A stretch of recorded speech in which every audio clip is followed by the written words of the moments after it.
National conference इस order के सख्त खिलाफ है। कंडेम करते हैं हम इस ऐसे ऑर्डर को जिसमें क्लैरिटी ना हो।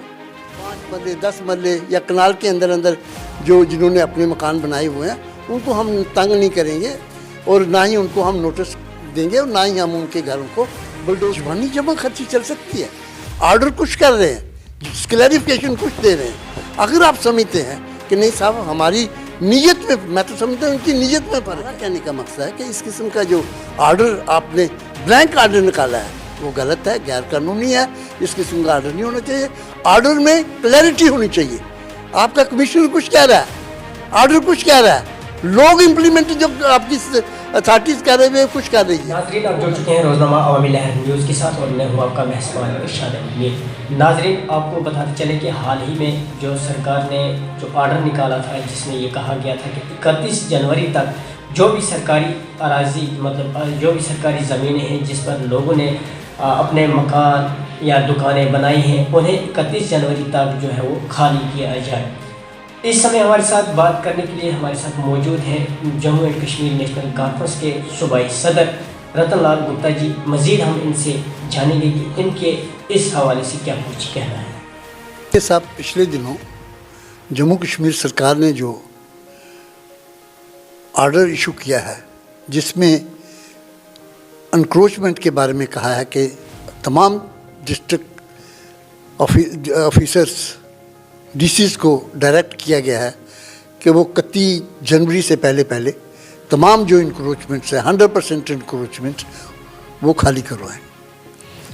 ये एक मैं समझता हूँ कि इस किस्म का ऑर्डर जो है वो गलत है, गैर कानूनी है, जिसमें खुद वो क्लियर नहीं है, कंफ्यूज्ड है और निकालने वाले भी फ्रस्ट्रेटेड है कि साहब ये कैसे मुमकिन हो सकता है।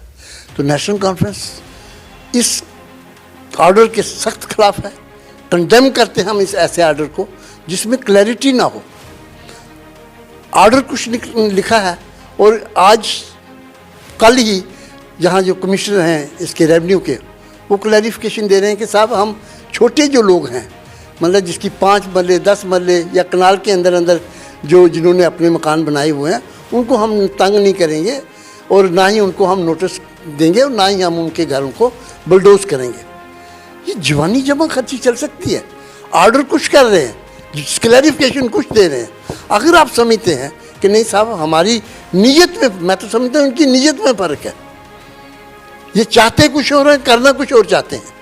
तो लिहाजा हम इनको चाह रहे हैं, नेशनल कॉन्फ्रेंस का ये मुतालबा है कि अगर वो समझते हैं कि गरीबों को इन्होंने नहीं छेड़ना है, नहीं तंग करना है, नहीं नोटिस देने हैं, नहीं बुलडोज करना है उनके घरों को और उनसे वो जो छोटे छोटे 4-5 मरले 10 मरले या कनाल से नीचे लोगों के जो मकान हैं उनको वो नहीं छेड़ेंगे, नहीं तंग करेंगे। तो इसका बाकायदा जो ऑर्डर निकाला है इन्होंने उसको मॉडिफाई करें।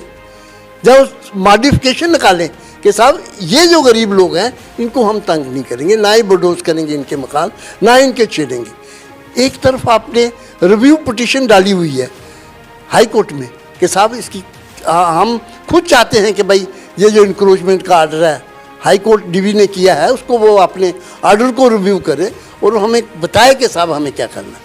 तो हमारा कहने का मकसद है कि इस किस्म का जो ऑर्डर आपने ब्लैंक ऑर्डर निकाला है वो गलत है, गैर कानूनी है। इस किस्म का ऑर्डर नहीं होना चाहिए। ऑर्डर में क्लैरिटी होनी चाहिए। आपका कमिश्नर कुछ कह रहा है, ऑर्डर कुछ कह रहा है, लोग इम्प्लीमेंट जो आपकी अथॉरिटीज़ कह रहे हैं कुछ कर रही है वो गलत है। लिहाजा नेशनल कॉन्फ्रेंस को कंडेम करती है और नेशनल कॉन्फ्रेंस गरीब लोगों के साथ खड़ी है इस मसले में। Thank you very much.